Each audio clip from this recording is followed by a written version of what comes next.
నమస్కారం BTV news కి స్వాగతం. ముందుగా హెడ్లైన్స్. ఆర్టీజీఎస్ లో డేటా ఆధారిత నిర్ణయాలపై సీఎం చంద్రబాబు సమీక్ష. అన్ని శాఖల్లో డేటా ఆధారిత పాలనకు ప్రాధాన్యం ఇవ్వాలన్న సీఎం. రాజధానిలో నిర్మిస్తున్న ఐకానిక్ భవన నిర్మాణ పనుల పురోగతిపై మంత్రి నారాయణ ఉన్నత స్థాయి సమీక్ష. అసెంబ్లీ, హైకోర్టు, సచివాలయ టవర్ల నిర్మాణ పనుల ఏ దశల్లో ఉన్నాయనే వివరాలను అడిగి తెలుసుకున్న మంత్రి.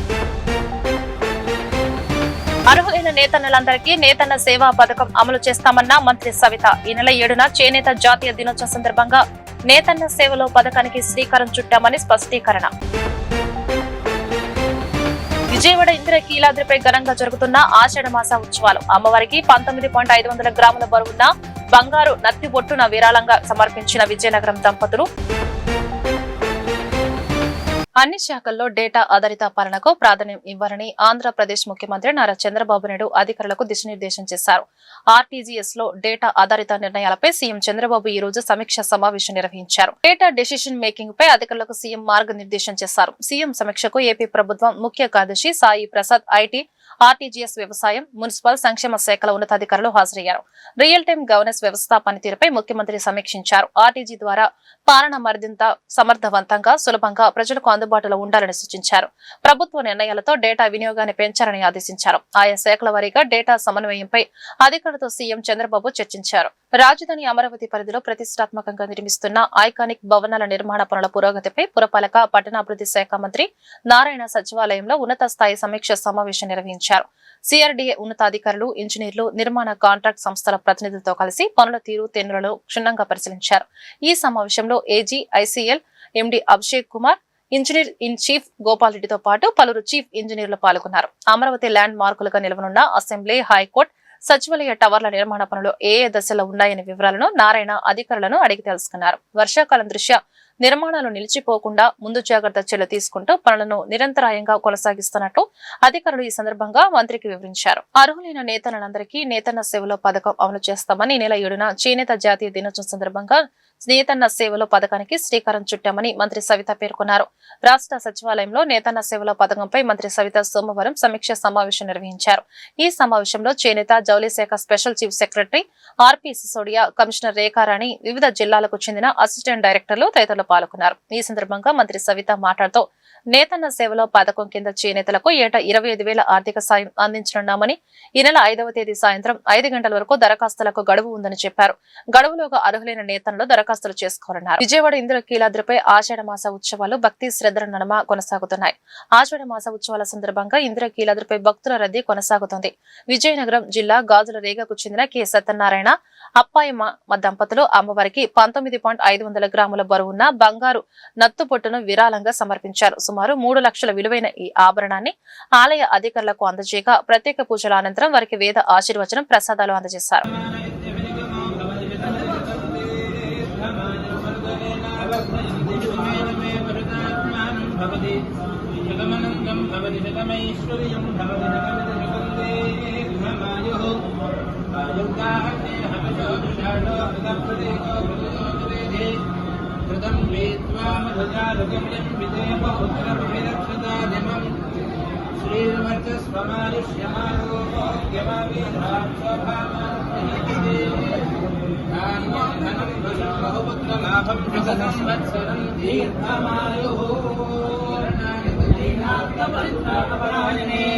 सर्वस्याद्य हरे देवी नारायणि नमोस्तुते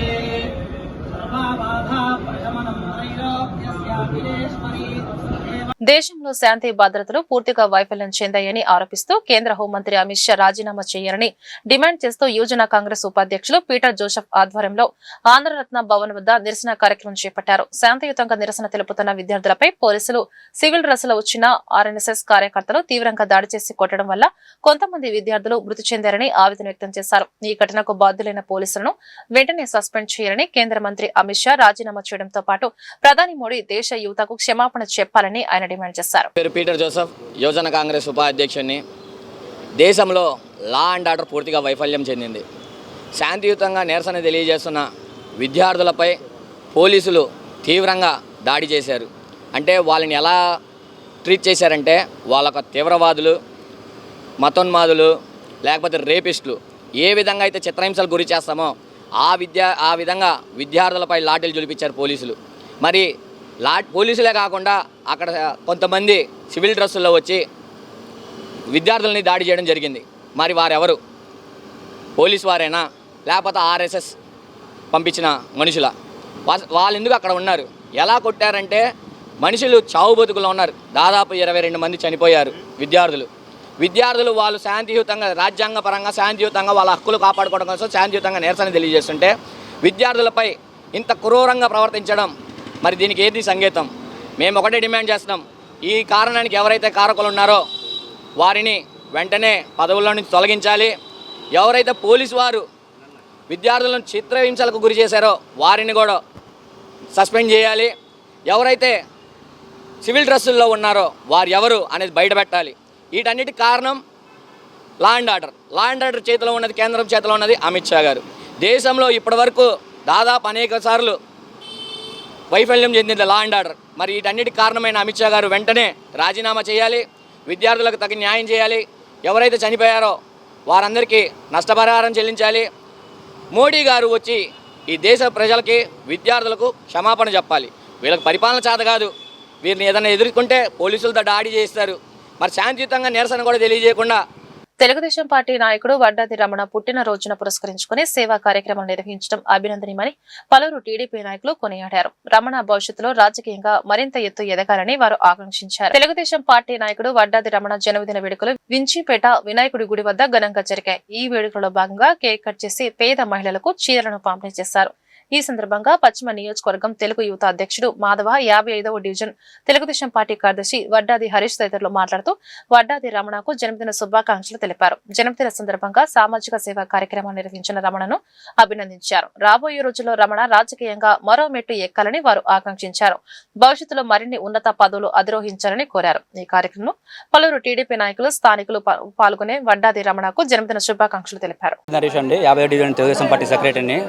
ఈరోజు తెలుగుదేశం పార్టీ సీనియర్ నాయకులు, మాజీ అధ్యక్షులు అయినటువంటి వడ్డాది రమణ గారి జన్మదిన సందర్భంగా ఈరోజు వడ్డాది రమణ యూత్చే పుట్టినరోజు కార్యక్రమం జరపబడింది.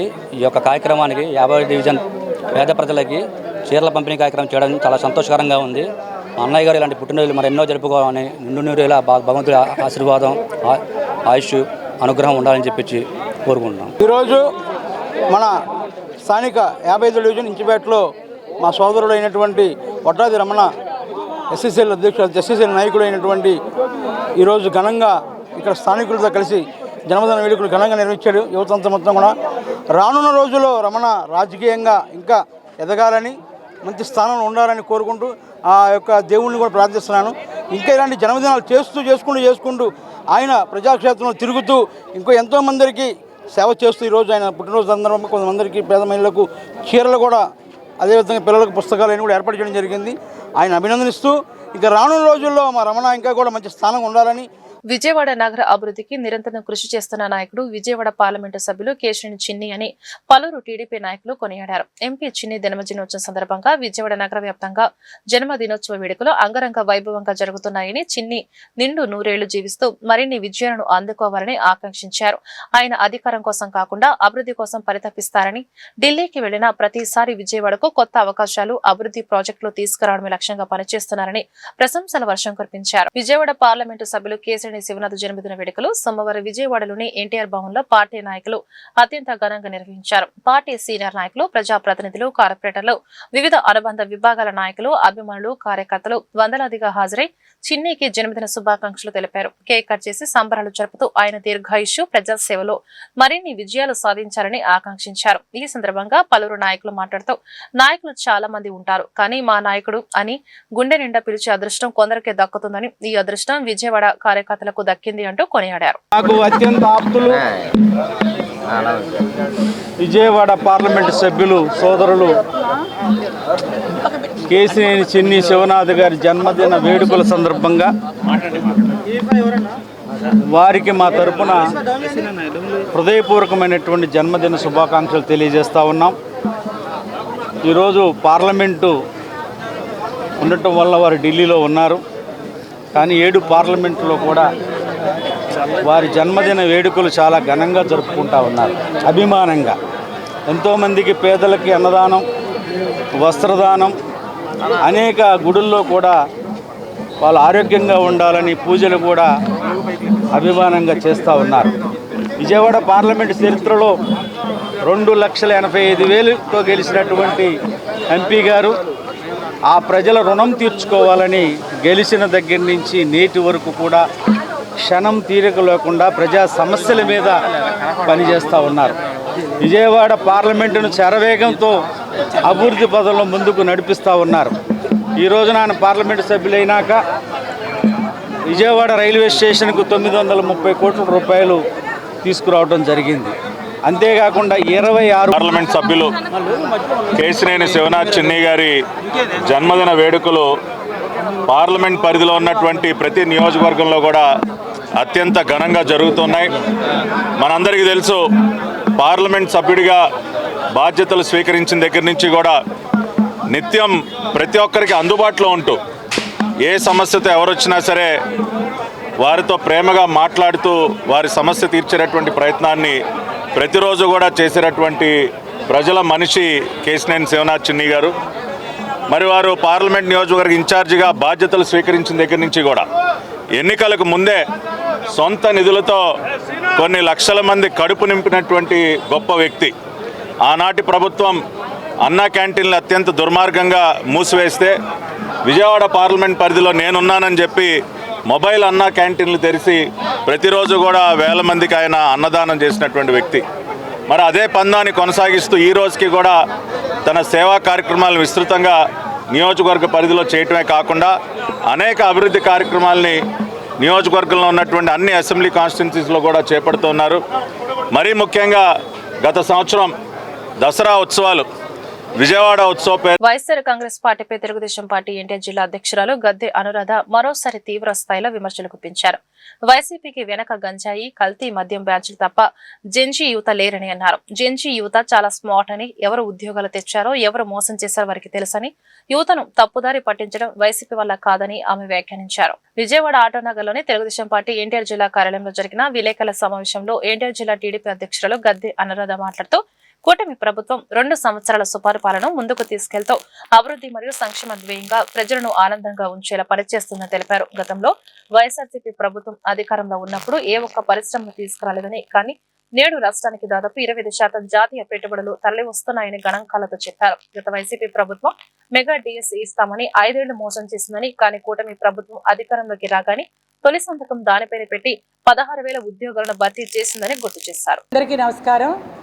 ఈ రోజున కూటమి ప్రభుత్వం 2 సంవత్సరాల సుపరిపాలనని ముందుకు తీసుకెళ్తూ అభివృద్ధి సంక్షేమం ధ్యేయంగా ఏదైతే ఈ రోజున బ్రహ్మాండంగా పనిచేస్తూ ప్రజలందరూ కూడా ఆనందంగా ఉన్న సందర్భంలో మరి నిన్ననే మనం విమానాశ్రయం అల్లూరి సీతారామరాజు విమానాశ్రయాన్ని మరి ప్రారంభించుకున్నాం. మరి అదేవిధంగా ఎన్నో రకాల కంపెనీలు ఇవాళ దాదాపుగా 25% పెట్టుబడులు నేషనల్ లెవెల్లో మన రాష్ట్రానికి తరలి వచ్చినాయని చెప్పి ఇవాళ గణాంకాలు చెప్పే సందర్భంలో ఇవాళ వాళ్ళు ప్రభుత్వం అధికారంలో ఉండగా ఈ ఏదైతే జగన్మోహన్ రెడ్డి గారు వైసీపీ ప్రభుత్వం అధికారంలో ఉన్నప్పుడు ఏ ఒక్కటి పనిచేయని పరిస్థితుల్లో ఏమీ పాలుపోక ఈరోజు వాళ్ళు ఇష్టం వచ్చినట్లు మాట్లాడటం, చోరీ క్రెడిట్ చోరీ ప్రారంభించటం, ఈ క్రెడిట్ చోరీ డిజార్డర్తో బాధపడటం ఇవన్నీ కూడా మనం చూస్తూ ఉన్నాం. మెగా డిఎస్సి గురించి వాళ్ళు మేనిఫెస్టోలో 5 సంవత్సరాలు మేము మెగా డిఎస్సి ఇస్తామన్నారు. కానీ ఏ ఒక్కటి కూడా వాళ్ళు ఇవ్వని పరిస్థితి మనం చూసాం. ఈ రోజున మనం మెగా డిఎస్సి ఈ ప్రభుత్వ అధికారంలోకి రాగానే 16,000 ఉద్యోగాలు ఇవ్వటం, మొదటి సంతకం దాని మీద పెట్టడం వాళ్ళు జీర్ణించుకోలేకపోతున్నారు. దానికోసం ఏదో ఒకటి బురద చల్లాలి, ఏదో ఒకటి విషం చల్లాలి. దానికోసం వాళ్ళు ఏం చెప్తారు, దీనిలో అవకతవకలు జరిగినాయి, ఈ స్పోర్ట్స్ కోటా అంతా అవకతవకలే అని చెప్తున్నారు. సరే మీరు రండి, చర్చకి రండి, ఎక్కడ అవకతవక జరిగిందో మాకు చెప్పండి అని అంటే సమాధానం లేదు. ఈ రోజున ఎవరైతే ఉద్యోగాలు పొందారో వాళ్ళందరూ కూడా బాధపడుతూ వాళ్ళు వచ్చి ప్రెస్కి వచ్చి చెప్తున్నారు, మాకు జీవో ప్రకారమే మాకు వచ్చినాయి, ఇవాళ ఏషియన్ కానీ ఒలింపిక్ కమిటీల ఏదైతే 65 గేమ్స్ను దానిలో పెట్టారో ఆ గేమ్స్ ద్వారానే మాకు ఉద్యోగాలు వచ్చినాయని వాళ్ళు చెప్తున్నారు. కానీ ఏ ఒక్కరు కూడా రారు, కేవలం బురద జల్లి ఊరుకోవటం అనేది జరుగుతూ ఉంది. అదేవిధంగా ఫీజు రియంబర్స్మెంట్ గురించి వీళ్ళు మాట్లాడతారు. అసలు ఫీజు రియంబర్స్మెంట్ గురించి మాట్లాడే హక్కు వీళ్ళకు ఉందా?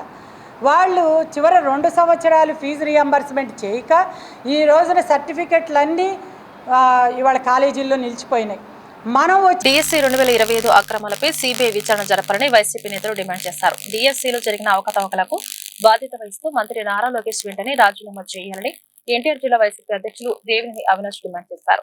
ఫీజు రియంబర్స్మెంట్ బాకీలు చెల్లించాలని, నిరుద్యోగ వృద్ధితో పాటు ఎన్నికల హామీలను వెంటనే అమలు చేయాలని ప్రభుత్వాన్ని కోరారు. వైఎస్ఆర్సీపీ ఎన్టీఆర్ జిల్లా అధ్యక్షుడు తూర్పు నియోజకవర్గ ఇన్ఛార్జ్ దేవినేని అవినాష్ అధ్యక్షతన కన్వెన్షన్ హాల్లో టౌన్ హాల్ సమావేశం నిర్వహించారు. డిఎస్సీ 2025 స్కామ్ పై సిబిఐ విచారణ జరపాలని, లీకేజీలు, ఫీజు రియంబర్స్మెంట్ బాకాలు చెల్లించాలని మరియు హామీ ఇచ్చిన మేరకు నిరుద్యోగ వృత్తి 3000 ఇవ్వాలని డిమాండ్ చేశారు. డిఎస్సీలో జరిగిన అక్రమాలకు బాధ్యత వహిస్తూ మంత్రి నారా లోకేష్ వెంటనే రాజీనామా చేయాలని ఈ సమావేశంలో డిమాండ్ చేశారు. ఈ కార్యక్రమంలో మాజీ మంత్రి వెల్లంపల్లి శ్రీనివాస్, మాజీ ఎమ్మెల్యే మల్లాది విష్ణు, రాష్ట్ర స్టూడెంట్ వింగ్ అధ్యక్షుడు పానగంటి చైతన్య పాల్గొన్నారు. ఈ సమావేశంలో నాయకులు మాట్లాడుతూ కూటమి ప్రభుత్వంలో విద్యార్థులకు, యువతకు తీవ్ర అన్యాయం జరుగుతోందని మండిపడ్డారు.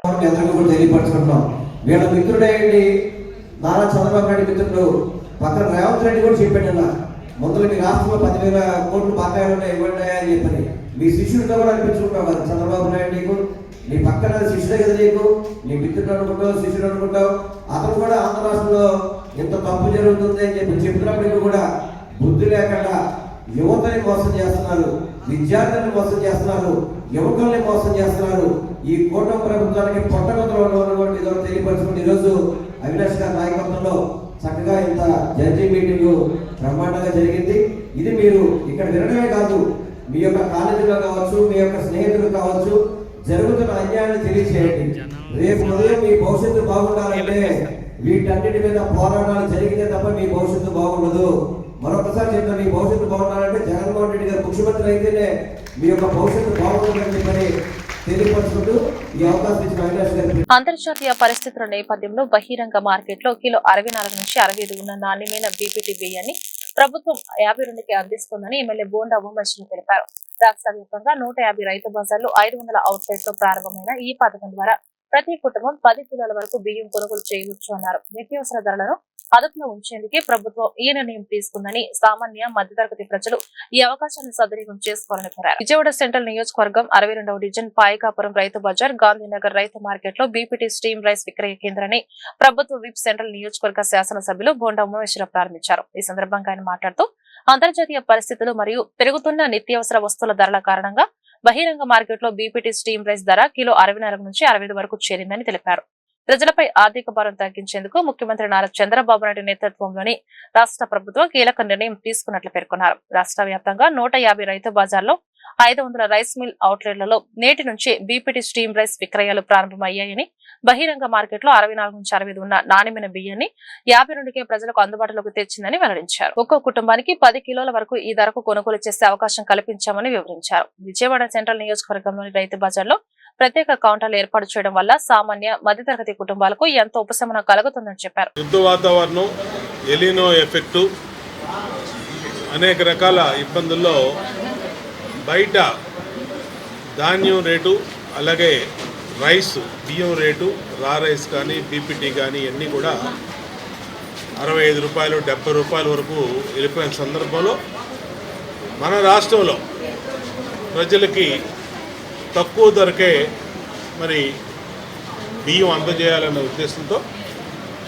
గౌరవ ముఖ్యమంత్రి చంద్రబాబు నాయుడు గారి నాయకత్వంలో వాళ్ళ ప్రతి రైతు బజార్లో 50 రూపాయలకే నాణ్యమైనటువంటి బీపీటీ బియ్యం, బాయిల్డ్ రైసు, రా రైసు అన్నీ కూడా అందుబాటులో తీసుకొచ్చాం. ప్రజలు దీన్ని సద్వినియోగం చేసుకోవాలి. ఇదే బియ్యం బయట మార్కెట్లో 62 రూపాయల దగ్గర నుంచి 70 రూపాయలు ఉన్నటువంటి సందర్భంలో రైతు బజార్లో 50 రూపాయలకు మీకు అందిస్తాం. ఇవాళ రైతు బజార్లు సక్రమంగా ఈ ప్రభుత్వం వచ్చిన 24 నెలల్లో సక్రమ నిర్వహణకి, అలాగే రైతు బజార్లో అన్ని రకాల ధరలు కూడా అదుపులో తీసుకురావటం, అలాగే ఇవాళ బియ్యం కౌంటర్లు కూడా రాష్ట్రంలో రైతు బజార్ని సెంట్రల్ నియోజకవర్గంలో ఉన్నటువంటి 3 రైతు బజార్లో కూడా 4 రైతు బజార్లో కూడా ఏర్పాటు చేయడం జరిగింది. దీన్ని ప్రజలందరికీ ఎంతో సౌకర్యం. ఇప్పుడే పాయకాపురం రైతు బజార్లో కౌంటర్ ఓపెన్ చేయడం జరిగింది. వైసీపీ నేతల దాడులను, తప్పులను జగన్ సమర్థించడం సిగ్గుచేటని టీడీపీ జాతీయ ఉపాధ్యక్షుడు బుద్ధా వెంకన్న మండిపడ్డారు. కర్నూలు జిల్లాలో దళిత వ్యక్తిపై దాడి, సిదిరి అప్పలరాజుకు కుమారుడి రోడ్డు ప్రమాద వ్యవహారంలో పోలీసులు నిబంధనల ప్రకారమే చట్టపరమైన చర్యలు తీసుకున్నారని స్పష్టం చేశారు. అరాచకాలకు పెండెంట్ రైట్స్ ఉన్న జగన్ చంద్రబాబుపై విమర్శలు చేయడం మానుకోవాలని, దమ్ముండి డీఎస్సీ అంశంపై అసెంబ్లీకి వచ్చి చర్చించాలని సవాల్ విసిరారు. టీడీపీ జాతీయ ఉపాధ్యక్షులు బుద్ధా వెంకన్న మాజీ సీఎం జగన్మోహన్ రెడ్డిపై తీవ్ర స్థాయిలో విమర్శలు గుప్పించారు. వైఎస్ఆర్సీపీ ఎమ్మెల్యేలు, నాయకుల తప్పులను జగన్ సమర్థించడం సిగ్గుచేటని ఆయన మండిపడ్డారు. కర్నూలు జిల్లాలో దళిత వ్యక్తి గురునాథ్ ఇంటిపై వైసీపీ నేతలు దాడి చేసి ధ్వంసం చేస్తే పోలీసుల నిబంధనల ప్రకారమే కేసు నమోదు చేసి రిమాండ్కు పంపారని తెలిపారు. దీన్ని కూడా ప్రభుత్వంపై నెట్టడం జగన్ అవగాహన రహిత్యానికి నిదర్శనమని పేర్కొన్నారు. అలాగే సిదిరి అప్పలరాజు కుమారుడు రోడ్డు ప్రమాదానికి కారణమై సాక్ష్యాలను తారుమారు చేసి బాధితుల కుటుంబాన్ని బెదిరిస్తే పోలీసులు కేసులు పెట్టడంలో తప్పేముందని ప్రశ్నించారు. మొన్న ఏం జరిగింది? సిదిరి అప్పలరాజు గురించి మాట్లాడారు. సిదిరి అప్పలరాజు చాలా నిజాయితీపరుడు. సిదిరి అప్పలరాజు మీద కేసు ఎలా పెట్టారు? సిదిరి అప్పలరాజు కేసు సాక్ష్యాలని తారుమారు చేయడమే కాకుండా ఒక పీసీ యువకుడిని చెప్పి మళ్ళీ వాళ్ళ ఇంటికి వెళ్ళి వాళ్ళని భయప్రాంతాలు చేసి కేసు వాపసు తీసుకోమని, నా కుమారుడు కాదని వేరే వాళ్ళని ఇరికించే ప్రయత్నంలో వాళ్ళు బయటకు వచ్చి చెప్పారు. జగన్మోహన్ రెడ్డికి వాస్తవాలు తెలుసుకోకపోతే తెలుసుకోవాలి. నేను చెప్తున్నా, లేదు ఎవరైతే సిదిరి అప్పలరాజు బెదిరించాడో సిదిరి అప్పలరాజు బెదిరించలేదని వాళ్ళని చెప్పారా? చెప్పలా. సిదిరి అప్పలరాజు ఒక బీసీ యువకుడిని ఆ కుమారుడికి చంపేసి యాక్సిడెంట్ చేసి, చంపేసి కాదు యాక్సిడెంట్ చేసి ఆ సాక్ష్యాలు తారుమారు చేయడానికి వాళ్ళ ప్రలోభాలు పెడితే, ఆ ప్రలోభాలకు వాళ్ళు లొంగకపోతే సాక్ష్యాలు తారుమారు చేస్తే కంపల్సరీ కేసు పెడతారు. ఒక కేసులో ఒక ముద్దాయికి బెయిల్ వచ్చినా ఆ బెయిల్లో క్లియర్గా చెప్తారు సాక్షులను ఎవరిని బెదిరించకూడదని. మళ్ళీ బెదిరిస్తే ఆ బెయిల్ రద్దు చేస్తారు. అది కూడా తెలీదా జగన్మోహన్ రెడ్డి? ముఖ్యమంత్రి చేశావు, ప్రతిపక్ష నాయకుడు చేశావు. గత 3 దశాబ్దాలుగా సమాజ సేవే లక్ష్యంగా చేసుకుని లక్షలాది మందికి ఉచిత దంతవైద్య సేవలు అందిస్తూ ఆరోగ్యవంతమైన సమాజ నిర్మాణానికి విశేషంగా కృషి చేస్తున్న ప్రముఖ దంతవైద్య నిపుణుడు డాక్టర్ శ్రీధర్ రెడ్డి సేవలు నిజంగా అభినందనీయమని ప్రముఖ పారిశ్రామికవేత్త పుట్టగుంట సతీష్ కొనియాడారు. దంత ఆరోగ్యంపై ప్రజల అవగాహన పెంపొందించడమే కాకుండా ఉచిత మెగా డెంటల్ హెల్త్ క్యాంపుల ద్వారా పేద, మధ్యతరగతి ప్రజలకు నాణ్యమైన వైద్య సేవను చేరువ చేస్తున్న డాక్టర్ శ్రీధర్ రెడ్డి సేవా కార్యక్రమాలు భవిష్యత్తులోనూ ఇదే స్ఫూర్తితో నిరంతరం కొనసాగాలని ఆయన ఆకాంక్షించారు. జీఈవి రాధామాధవ్ అపార్ట్మెంట్స్ ప్రాంగణంలో doctor Sridhar oral health foundation, Sridant సంస్థ వ్యవస్థాపకులు, ప్రముఖ దంత వైద్య నిపుణులు డాక్టర్ శ్రీధర్ రెడ్డి ఆధ్వర్యంలో ప్రత్యేక ఉచిత డెంటల్ హెల్త్ చెకప్ కార్యక్రమం నిర్వహించారు. దంత ఆరోగ్యంపై ప్రజల అవగాహన పెంపొందించడంతో పాటు ప్రతి ఒక్కరూ క్రమం తప్పకుండా దంత పరీక్షలు చేయించుకునే ఉద్దేశంతో ఈ వైద్య శిబిరాన్ని ఏర్పాటు చేశారు. ఈ కార్యక్రమానికి ముఖ్య అతిథిగా ప్రముఖ పారిశ్రామికవేత్త పుట్టగుంట సతీష్ హాజరై అపార్ట్మెంట్ కమిటీ సభ్యులతో కలిసి శిబిరాన్ని ప్రారంభించారు. అనంతరం శిబిరాన్ని పరిశీలించి వైద్య సేవలను అందిస్తున్న డాక్టర్ శ్రీధర్ రెడ్డి బృందాన్ని అభినందించారు. ఈ సందర్భంగా పుట్టగుంట సతీష్ మాట్లాడుతూ సమాజానికి తిరిగి సేవ చేయడం తపనతో గత 30 సంవత్సరాలుగా వేలాది ఉచిత డెంటల్ మెగా మెడికల్ క్యాంపులు నిర్వహిస్తూ లక్షలాది మందికి నాణ్యమైన దంత వైద్య సేవలు అందిస్తున్న డాక్టర్ శ్రీధర్ రెడ్డి సేవలు ఆదర్శప్రాయమన్నారు. Doctor Sridhar international dental hospital అనేది విజయవాడ మన ఏలూరు రోడ్లో ఉంది. దీంట్లో ఉన్నది స్టేట్ ఆఫ్ ఆర్ట్ ఫెసిలిటీస్, ఇక్కడ ఉన్న ఎక్విప్మెంటు వరల్డ్ క్లాస్ ఎక్విప్మెంటు. మన మార్నింగ్ ట్రీట్మెంట్కి వెళ్తే చాలా చోట్ల రోజుల తరబడి కంటిన్యూస్గా డిఫరెంట్ అపాయింట్మెంట్స్తో ట్రీట్మెంట్ జరగాలి. కానీ ఈయన హాస్పిటల్కి వెళితే మన ఓరల్ డెంటల్ కేర్ మార్నింగ్ వెళ్తే ఈవినింగ్ పంపించగల ఇది ఉంది. అట్లాగే క్యాపులు కానీ ఏమి కానీ. ఈయన డాక్టర్ గారు డెంటిస్ట్ కన్నా ఎక్కువగా సమాజ సేవకు ఎక్కువ అంకితమయ్యారు. ఈయన ఇంతకుముందు రెడ్ క్రాస్లోను ఇంకా ఈ డెంటల్ ఒక మొబైల్ వ్యాన్తో రూరల్ ప్లేసెస్కి వెళ్ళి మన జుగ్గీలు అటువంటి ప్లేసులకు వెళ్ళి గుడిసెల్లోకి వెళ్ళి అందరికీ పిల్లలందరికీ అవేర్నెస్ కలిగిస్తూ డెంటల్ కేర్ గురించి ఎంతో సేవ చేస్తున్నారు. వీరి సేవ ఇలాగే కంటిన్యూ చేయాలని ఈరోజు మా జీవి రాధామాధవ్కి వచ్చి ఇక్కడ పేరెంట్స్కి పిల్లలకి అందరికీ అవేర్నెస్ ప్రోగ్రాం పెట్టారు. తండోపతండాలుగా చాలామంది ఇక్కడ ఆల్రెడీ జీవి రాధామాధవ్ మాకు ఈరోజు చాలా ప్రౌడ్ ఒకేషన్. మా own community member senior dental surgeon Sridhar గారు లాస్ట్ 25-30 ఇయర్స్ నుంచి డెంటల్ ప్రొఫెషన్ని విజయవాడలో ఒక డిఫరెంట్ స్కేల్కి తీసుకెళ్లారు.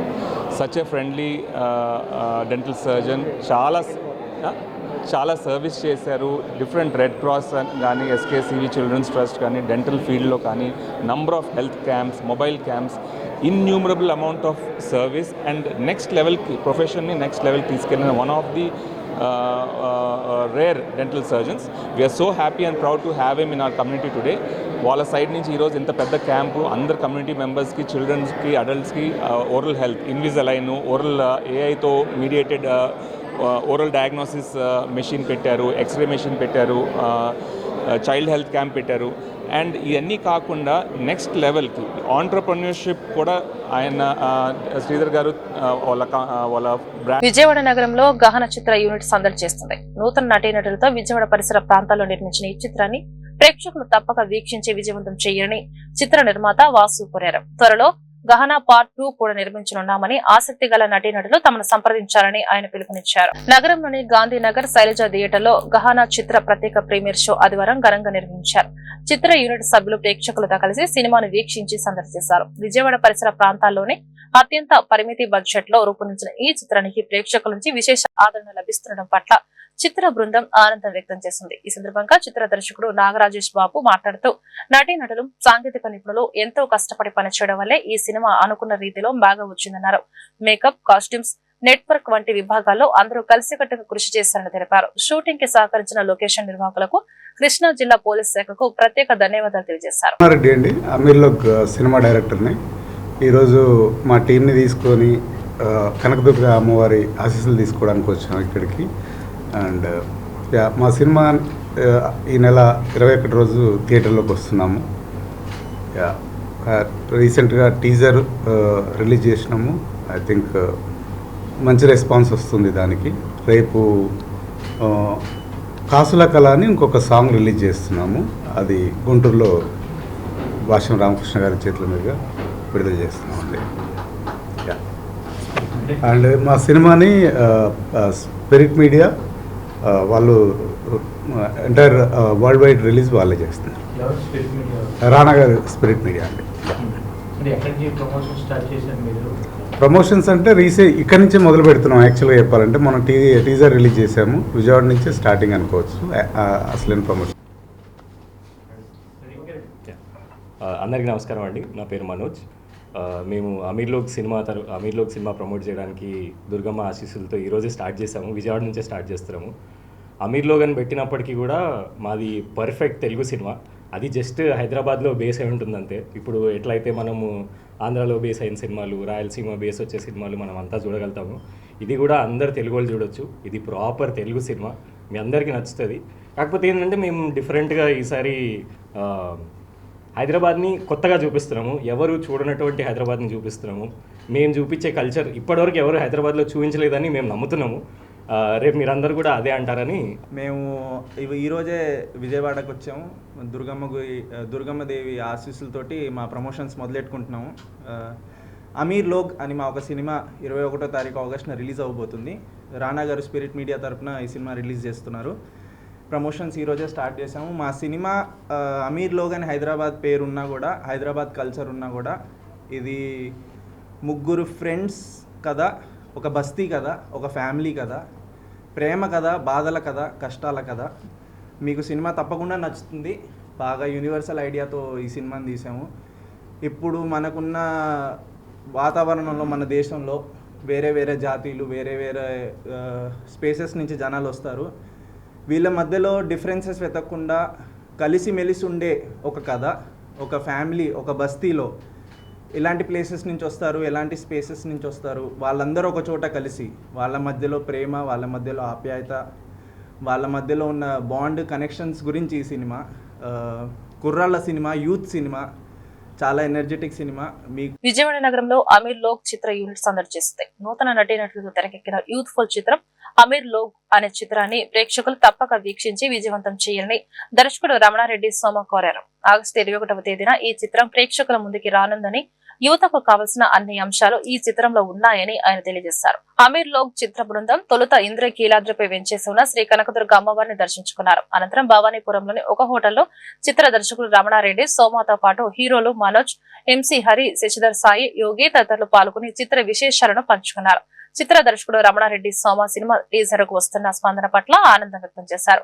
ఆదివారం గుంటూరులో వాసిరెడ్డి వెంకటరాది నాయుడు కళాశాలలో బషీర్ రామకృష్ణ చేతుల మీదుగా కాసుల కళ అనే మరో పాటను విడుదల చేయనున్నట్లు ప్రకటించారు. నూతన నటీనటులతో ఈ చిత్రాన్ని నిర్మించామని, హైదరాబాద్ పాతబస్తీ, గోల్కొండ ప్రాంతాల్లో చిత్రం నిర్మించడం జరిగిందని, ప్రతి సన్నివేశం యువతకు ఆకట్టుకునేలా ఉంటుందని తెలియజేశారు. నమస్కారం, నా పేరు నాగరాజేష్ పాగోలు. ఈ సినిమాకి డైరెక్టర్గా చేశాను. అయితే ఈ సినిమా ఆల్మోస్ట్ విజయవాడ చుట్టుపక్కల ప్రాంతాల్లోనే జరిగింది. ఇది చాలా చిన్న బడ్జెట్లో జరిగినటువంటి సినిమా, కానీ ప్రేక్షకులు చాలా బాగా ఆదరించారు. అలాగే అతి తక్కువ బడ్జెట్లో వచ్చేటువంటి ఇలాంటి చిన్న సినిమాలను అందరూ ఆదరించాలని కోరుకుంటున్నాను. అలాగే ఎవరైతే విజయవాడ చుట్టుపక్కల ఆసక్తికరంగా ఉన్నటువంటి నటీనటులు ఉన్నారో వాళ్ళని ముందుకు వచ్చి ప్రొడ్యూసర్లు ఆదుకోవాలని కోరుకుంటున్నాం. అలాగే ఇలాంటి చిన్న సినిమాలను ప్రతి ఒక్కరు కూడా ఆదరించాలని, అలాగే మా సినిమా గురించి చెప్పుకోవాలంటే ఇది చాలా వినూత్నంగా ఉండేటువంటి స్టోరీ. దీనికి మరొక పార్ట్ కూడా ఉంటుంది. దీనిలో సరికొత్త నటీనటులు కూడా మాకు అవసరం ఉంటుంది. దీనిలో చేసిన ప్రతి ఒక్కరు కూడా యాక్టర్ అంటే యాక్టర్గానే చేయలేదండి. మేకప్ మ్యాన్ వాళ్ళే, కాస్ట్యూమ్ డిజైనర్లు వాళ్ళే, కెమెరామ్యాన్లు వాళ్ళే, సెట్ వర్క్ వాళ్ళే, ఆల్మోస్ట్ ఆల్రౌండర్గా ప్రతి ఒక్కరు కూడా బాగా సపోర్ట్ చేశారు. నా టీం ఈ సినిమా ఇంత మంచిగా రావడానికి, మీ ముందుకు తీసుకురావడానికి గల కారణం నా టీమే. వీళ్ళ సపోర్ట్ లేకపోతే ఖచ్చితంగా నేను చేసేవాడిని కాదు. Thank you so much. And లొకేషన్లకు పర్మిషన్ ఇచ్చిన ప్రతి ఒక్కరికి కూడా థ్యాంక్ యూ సో మచ్. అలాగే కృష్ణా జిల్లా పోలీస్. నమస్తే అండి, నా పేరు వాసు. ఈ సినిమాలో నేను పోలీస్ క్యారెక్టర్ చేశాను మరియు నిర్మాత కూడా చేశాను. ఈ గహన అనే సినిమా మేము చాలా చిన్నగా స్టార్ట్ చేశాము. ఇది చాలా చిన్న బడ్జెట్లో చేశాము. కాకపోతే ఈరోజు ఇంత మన వాళ్ళందరూ చూసి ఇంత ఆదరణ చూపించినందుకు చాలా సంతోషంగా ఉంది. అలాగే మేము త్వరలో గహన 2 కూడా తీయబోతున్నాము. దానికి మనకి ఇంకా నటీనటులు కావాలి. ఆసక్తి గల వాళ్ళు ఎవరైనా మన పాప్కార్న్ ఆర్ట్స్ది నెంబర్ ఇస్తారు, అందులో మీరు కంపల్సరీ కావాలి. మమ్మల్ని అందరినీ ఎంతో ఆదరించిన మీ అందరికీ నమస్కారం. నా పేరు కిరణ్ కుమార్. సో ఈ సినిమా అనేది అసలు మేము ఫస్ట్ ఏదో ఒక వెబ్ సిరీస్గా ప్లాన్ చేద్దాం అనుకున్నాం. సో నేను ఏదో ఒక 5 నిమిషాలు కూర్చొని ఆలోచించిన స్టోరీ చాలా బాగా వచ్చింది. సో దీన్ని మూవీగా ముందుకు తీసుకెళ్ళాం. మీ అందరూ కూడా ఇంత సపోర్ట్ ఇస్తారని మేము అస్సలు అనుకోలేదు. మీ అందరు ఇచ్చిన సపోర్ట్కి అయితే మేము త్వరలోనే ఈ గహన పార్ట్ 2 అనేది తీయబోతున్నాం. సో దీనికి కావాల్సిన నటీనటులు కూడా కావాల్సి ఉన్నారు. మన విజయవాడ చుట్టుపక్కల ఉన్న వాళ్ళు, అలాగే ఇంట్రెస్ట్ ఉన్న వాళ్ళు అందరూ కూడా మన నెక్స్ట్ గహన పార్ట్ 2కి ఆడిషన్కి అప్లై చేయాల్సిందిగా కోరుకుంటున్నాం. And thank you for your great success all of you. Yashwini Bandaru, నేను మంటాడ్ నుంచి. సో ఈ గహన మూవీకి ప్రతి ఒక్కరు సపోర్ట్ ఇచ్చారు, చాలా థ్యాంక్స్. అలాగే మా పేరెంట్స్కి చాలా పెద్ద థ్యాంక్స్. నాకు సపోర్ట్ చేసిన మా మమ్మీ కానీ, మా సిస్టర్ కానీ చాలా థ్యాంక్స్. అండ్ మా డైరెక్టర్ అండ్ మా హీరో అందరికీ చాలా పెద్ద థ్యాంక్స్. మా ప్రొడ్యూసర్ గారికి స్పెషల్ థ్యాంక్స్. సో వార్తల ముగించే ముందు హెడ్లైన్స్ మరొకసారి. ఆర్టీజీఎస్ లో డేటా ఆధారిత నిర్ణయాలపై సీఎం చంద్రబాబు సమీక్ష. అన్ని శాఖల్లో డేటా ఆధారిత పాలనకు ప్రాధాన్యం ఇవ్వాలన్న సీఎం. రాజధానిలో నిర్మిస్తున్న ఐకానిక్ భవన నిర్మాణ పనుల పురోగతిపై మంత్రి నారాయణ ఉన్నత స్థాయి సమీక్ష. అసెంబ్లీ, హైకోర్టు సచివాలయ టవర్ల నిర్మాణ పనుల ఏ దశల్లో ఉన్నాయనే వివరాలను అడిగి తెలుసుకున్న మంత్రి. అర్హులైన నేతన్నలందరికీ నేతన్న సేవా పథకం అమలు చేస్తామన్న మంత్రి సవిత. ఈ నెల 7న చేనేత జాతీయ దినోత్సవం సందర్భంగా నేతన్న సేవలో పథకానికి శ్రీకారం చుట్టామని స్పష్టీకరణ. విజయవాడ ఇంద్రకీలాద్రిపై ఘనంగా జరుగుతున్న ఆషాఢ మాస ఉత్సవాలు. అమ్మవారికి 19.500 గ్రాముల బరువున్న బంగారు నత్తి బొట్టున విరాళంగా సమర్పించిన విజయనగరం దంపతులు. ఈ వార్తలు ఇంతటితో సమాప్తం. నమస్కారం.